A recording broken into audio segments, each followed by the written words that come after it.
네, 반갑습니다. 머니코드 구독자님들, 그리고 HD 현대중공업 이외 조선주 주주님들. 자, 지난주 금요일에 그 조선주들이 한번 크게 급락이 나왔었어요. 제가 이 급락이 왜 나왔나 찾아보니까 딱히 걱정은 안 해도 될 것 같다라는 좀 리포트더라고요. 이날 이제 모 증권사에서 리포트가 나오면서 이제 좀 하락을 했었거든요. 근데 그게 좀 내용에서 중국에 대한 그런 것들에 대한 긍정적인 내용과 한국 조선사들에 대한 그런 부정적인 내용 때문에 이제 기관에서 외국인에서 좀 많이 매도를 친 걸로 제가 판단을 하고 있는데, 사실 이 정도까지 급락이 나올 정도의 그런 레포트였나 싶기도 합니다. 자, 그래서 오늘 그 레포트에 대해서 좀 자세하게 설명드릴 테니까 구독과 좋아요 한 번씩만 눌러주시고 영상 시청해주시면 감사드리겠습니다. 자, 일단은 뭐 기술적으로 먼저 말씀을 드리면, 사실 하락 이후에 오늘은 어느 정도 좀 지지해주는 모습의 캔들이 나오면서 마감을 해줬어요. 이거는 현대중공업뿐만 아니라 HD한국 조선해양이라던가 미포라던가 이런 쪽은 잘 나왔는데, 이제 뭐 삼성중공업 같은 경우에는 음봉 마감을 해줬고요. 또 하나오션도 음봉 마감을 했습니다. 자, 그리고 레포트에 보면은 엔진 업종들은 좀 좋게 보고 있어요. 그래서 HD 현대 그 마린 엔진이라던가 아니면 뭐 하나 엔진이라던가 얘네들은 좀 빨간 색깔 봉 마감을 좀 예쁘게 해준 모습입니다. 자, 레포트를 좀 같이 보도록 할게요. 자, 이 레포트인데 정확히 9월 26일에 나왔습니다. 이 레포트가 공개되자마자 주가는 이렇게 좀 하락하는 모습을 보여줬는데, 내용을 좀 같이 볼게요. 자, 운임 급등에 힘입어서 올해 급증한 컨테이너선 발주가 있는데 이게 다 중국으로 갔다고 합니다. 자, 제가 저번에 말씀드렸죠. 2020년 코로나 때 시기부터 운임료가 엄청 올라서 그 해운사들이 10년 동안 벌 이익을 단 2, 3년 만에 다 벌었다고 말씀을 드렸었죠. 그래서 해운사에서는 돈이 많아요. 그래서 컨테이너선 발주를 좀 최근에 많이 했었었는데 그 발주에 대한 물량들이 한국 말고 다 중국으로 갔다고 합니다. 자, 여기서도 보시면 이제 홍해 사태 때문에 좀 급등한 운임 덕택에 증가한 컨테이너선 발주의 수혜를 한국도 받을 것으로 좀 당초 기대를 했는데 상황이 기대와 다르게 흘러가고 있다라고 하면서 좀 흘러내렸어요. 자, 근데 여기서 잠깐 제가 좀 반박을 하고 싶은 게 뭐냐면, 사진을 좀 같이 보면 이게 HD 현대 중공업 쪽에서 나온 이제 IR 레포트에 있는 사진인데, 자, 보시면은 현대중공업, 현대사모중공업, 미포조선, 대우조선, 이제 한국 조선사들 업종 보면, 자, 이 파란 색깔 있죠? 이 파란 색깔. 이게 컨테이너선 물량이란 말이에요. 전체 그 수주 잔고 중에 이 파란 색깔 컨테이너가 현대중공업은 32%를 차지하고 있어요. 자, 사모중공업은 17%, 현대 미포조선 같은 경우는 14%입니다. 여기 대우조선의 하나오션 같은 경우에는 이제 41%고 삼성중공업이 한 48% 정도 되는데, 사실 한국 조선사들 중에서 50%의 물량을 넘게 컨테이너 발주를 받고 있는 조선사는 아직까지 없습니다. 자, 근데 반면에 얘가 이제 중국 조선사예요. 중국 조선사 같은 경우에는 원래부터 컨테이너선 발주량이 많았어요. 83%입니다. 컨테이너선 발주 쪽에서도 이제 옛날부터 또 많이 받고 있었고 이쪽에 대한 기술도 꽤 괜찮습니다. 자, 그런데 당연히 컨테이너선 발주가 높아지면 한국 쪽으로 들어오는 것도 기대를 할 수 있겠죠. 근데 원래 기존의 조선사들에서 컨테이너선 발주를 많이 받지도 않는 상태였고, 원래 중국에서도 컨테이너선 발주를 많이 받고 있었습니다. 얘네는 컨테이너선 발주 비율이 83%예요, 수주정부에서. 그래서 중국 쪽으로 자연스럽게 좀 많이 물량이 갈 수밖에 없던 상황인데, 사실 뭐 이런 컨테이너선 발주 자체를 중국으로 다 갔다 라고 옛날에도 좀 그런 게 있었는데, 지금에서 이렇게 표현을 해서 이렇게 급락을 불러일으키는 거는 그렇게 썩 좋지 않은 거 아니었나라고 좀 생각을 하고 있습니다. 자, 그래서 뭐 이제 좀 추가적으로 좀 더 읽어보면 표시를 많이 해왔어요. 자, 한국 조선소 같은 경우에는 올해 높아진 수주 잔고 기반의 선별 수주 전략을 제가 항상 말씀드렸죠. 선별 수주 하겠다고 이제. 그래서 고가 선박을 골라받고 있다. 자, 여기에서 고가 선박이라고 하면은 LNG 선박입니다. 그래서 이제 카타르에서 하는 큐맥스도 이제 준비를 하고 있다고 말씀드렸죠. 얘네가 거의 한 척당 한 4천억 정도 되는데 컨테이너선은 2천억대로 제가 알고 있어요. 그래서 좀더 고부가 가치의 LNG 대형 선박을 준비하고 있다라고 보시면 될 것 같아요. 그래서 이런 것들을 준비하기 때문에 이제 이런 컨테이너선 발주 같은 것들도 잘 아직 안 들어오고 있는 상태라고 보시면은 될 것 같아요. 자, 그리고 여기서도 이제 일부 27년과 28년 슬롯을 채우고 있다고 하는데 이것도 이 전략 때문인 거죠. 고가 수주의 이제 마진이 잘 나는 선박을 가져와야 수익성이 남지 않겠습니까? 그리고 옛날에 박리담회식으로 좀 마진 적은 거 여러 개 막 땡겨와가지고 만들어서 팔고 약간 이런 시기는 지났기 때문에 사실 지금 조선사들이 잘하고 있다고 보시면 돼요. 그리고 실질적으로 실적 측면에서만 봐도 지금부터 고가 선박을 수주를 받고 있어야 나중에 더 높은 실적을 낼 수 있기 때문에 사실 장기적으로 보면은 우리나라 조선사가 잘하고 있다라고 보시면은 될 것 같습니다.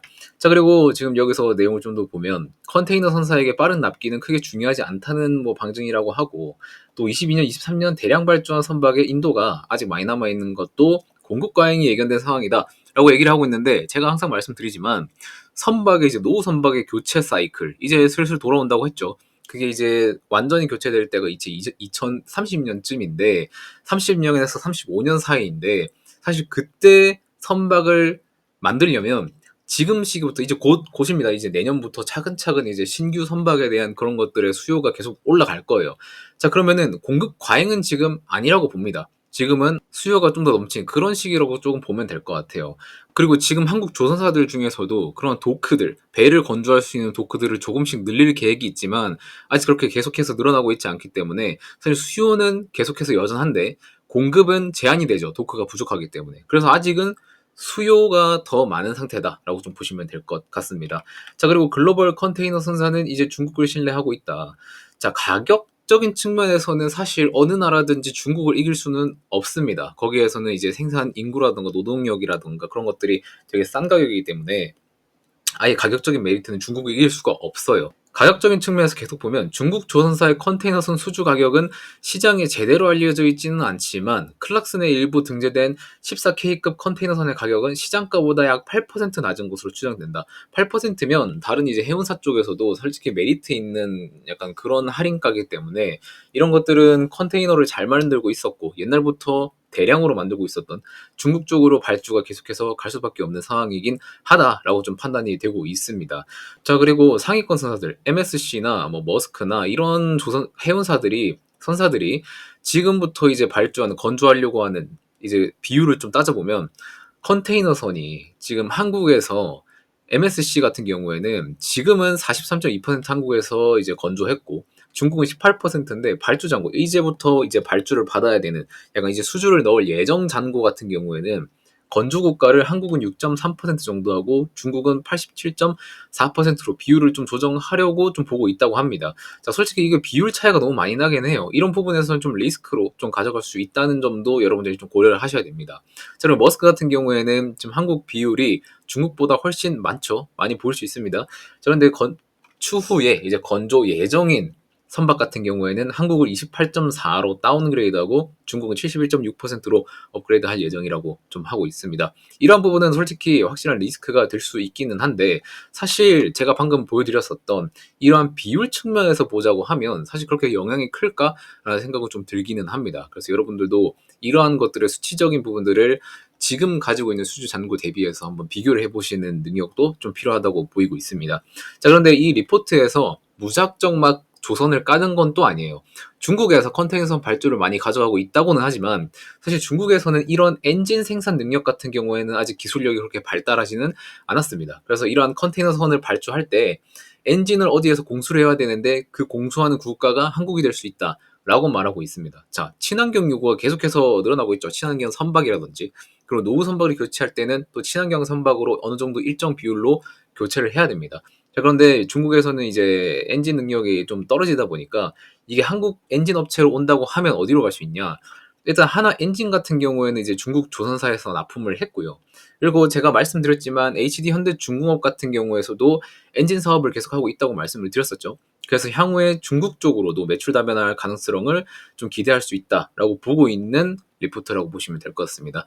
자, 그래서 일단 컨테이너 발주 같은 경우에는 한국 조선사 쪽으로 조금 리스크가 될 수 있겠지만 엔진 쪽에서는 좀 수혜로 받아들일 수 있을 것 같다라고 말을 하는 레포트라고 보시면 될 것 같아요. 그래서 오늘 엔진 쪽이 HD 현대 마린 엔진이라든지 하나 엔진이라든지 얘네들은 다른 조선사 대비해서 주가 상승률이 조금 높았다고 보시면 될 것 같습니다. 자, 이러한 내용들이 주식시장에 이렇게 녹아 들어가고 있고 실제로 주가로 반영되고 있는 게 딱 눈에 보이니까 여러분들도 공부 열심히 하고 싶어지죠. 그러니까 머니코드 채널 구독 꼭 눌러주시고 항상 영상에서 풀어드리는 내용들 하나씩 다 기억을 하시면 좋을 것 같습니다. 자, 그래서 HD현대중공업 여러분들이 아마 영상을 보고 계신 분들은 다 가지고 계시겠지만 사실 머니코드에서는 이 가격대에서 영상을 처음으로 찍어서 여러분들한테 리포트도 보내드리고 이때부터 계속 말해서 이 오를 때까지 계속 말씀드렸어요. 그리고 이 구간에서도 말씀을 드렸는데 요 구간에서는 따로 영상을 찍지는 않았어요. 왜? 제가 3분기까지는 주가가 부진할 수 있다고 말씀을 드리기도 했고, 그리고 3분기가 이제 끝나고 3분기 실적이 오기 전에 여러분들한테 한번 더 코멘트를 드리려고 했어요, 영상으로. 근데 이제 어제 또 리포트가 나오면서 급락이 나온 관계로 조금 제가 생각했던 시기보다는 조금 일찍 찍게 되긴 했는데, 여러분들이 지금 이러한 하락이 나왔다고 해서 솔직히 불안해할 구간은 아니다라고 좀 보고 있습니다. 밑에서 아마 매수하신 분들이면은 아직도 좀 이제 홀딩해서 들고 갈 가격은 맞아요. 근데 이제 위에서 매수하신 분들이 계시다면은 어느 정도 좀 그래도 리스크 관리 차원에서 어느 정도 일정 비율은 조금 덜어내시고 나중에 좀 더 높은 가격에 사더라도 반등을 하는 걸 보고 다시 매수를 하셨으면 좋겠다라는 짧은 코멘트를 좀 드리도록 하겠습니다. 자, 그래서 조선업종 지금 좀 단기 하락, 전체적으로 단기 하락이 좀 나타나긴 했지만 사실 시장에서 컨테이너선에 대한 그런 것들은 중국이 원래부터 잘 잡고 있었고, 그런 부분에서 먹거리를 조금 뺏긴다고 해서 우리나라가 뭐 펀더멘털적으로 실적 측면에서 많이 손해를 볼 거냐, 그건 또 아니라는 점을 여러분들이 좀 기억을 좀 해주셨으면 좋겠다는 말씀을 드리겠습니다. 자, 그래서 오늘 영상에서 조선 내용들을 이렇게 마무리를 할 건데, 사실은 제가 최근에 포스코홀딩스 영상을 좀 집중적으로 올려드리고 있었어요. 근데 거기서도 이제 포스코홀딩스에 대한 그런 정보 공유방을 하나 만들었었는데 반응이 꽤 좋더라고요. 그래서 지금은 또 이제 조선업 실시간 정보 공유방을 하나 더 만들려고 합니다. 자, 기존의 포스코홀딩스처럼 오직 조선 섹터만 이야기해드리는 정보방을 개설할 거고요. 이 방향은 단방향밖에 안 됩니다. 여러분들이랑 저랑 소통을 할 수가 없는 방이에요. 카카오톡처럼 제가 메신저를 보내면 여러분들도 저한테 답신을 보낼 수 있는 이런 거는 절대 안 됩니다. 상법 개정이 됐기 때문에, 자본시장법 개정이 됐기 때문에 저만 여러분들한테 보낼 수 있는 그런 플랫폼만 사용을 해야 됩니다. 자, 그래서 카카오톡은 아니고 뭐 텔레그램이라든지 아니면 문자 단방향이라든지 이런 쪽으로 여러분들한테 서비스를 한번 제공드려 볼까 해요. 자, 그리고 포스코홀딩스 때도 한번 조사를 했는데 신청하시겠다는 분이 너무 많아가지고 조선소통방 같은 경우에도 한 100명 정도까지만 좀 받아보려고 합니다. 자, 오직 구독자님들 한정으로 2개월 정도까지만 100% 무료로 운영을 해드릴 거고요. 구독은 눌러주신 상태에서 참여를 해주셔야 정상적인 참여가 되는 점 여러분들 기억해 주시면 되실 것 같고요. 아래 번호로 실시간 연락 주시면 순차적으로 접수 후에 안내 드릴 예정입니다. 뭐 문자 같은 경우에는 새벽에 보내셔도 뭐 전화처럼 벨이 울리는 건 아니니까 여러분들이 보시고 참여하고 싶은 시간대에 그냥 편안하게 문자 보내주시면은 제가 확인하고 순차적으로 연락 드리도록 하겠습니다. 자, 100명까지만 좀 제한해서 받을 예정이고, 사실 이런 걸 하는 이유가, 실제한 이유가 사실 지난주 금요일처럼 이런 급락이 나왔을 때 왜 나왔는지 여러분들은 뭐 찾아보시면 나올 수도 있겠지만 사실 그때 찾아서 대응하는 게 제일 중요합니다. 자, 그리고 8월 5일 이런 날도 사실 기업에 대한 문제가 아니라 시장 지수 때문에 나타났던 문제이기 때문에 여러분들이 정확히 하락하는 이유가 정확히 무엇인지, 상승하는 이유가 정확히 무엇인지 그런 것들을 알고 투자를 해야 되기 때문에 그런 것들을 실시간으로 주가 변동이 나왔을 때 아니면 나오기 전에 여러분들이 어떤 내용들로 이제 종목에 대한 주가가 움직일 수 있는지 그런 것들을 다 알려드리고 공유하기 위해서 한시적으로 2개월 정도만 머니코드 구독자님들을 위해서 진행을 하는 거니까 아래 번호로 관심 있으신 분들은 조선이라고 2글자만 보내주시면 순차적으로 확인하고 안내 드리도록 하겠습니다. 자, 오늘 영상은 여기까지 좀 마무리하도록 하겠고요. 저는 내일 공휴일인데 내일 또 좋은 영상으로 여러분들께 찾아뵙도록 하겠습니다. 오늘 하루 고생 많으셨고요. 전 다음 영상에서 또 만나뵙도록 하겠습니다. 고맙습니다.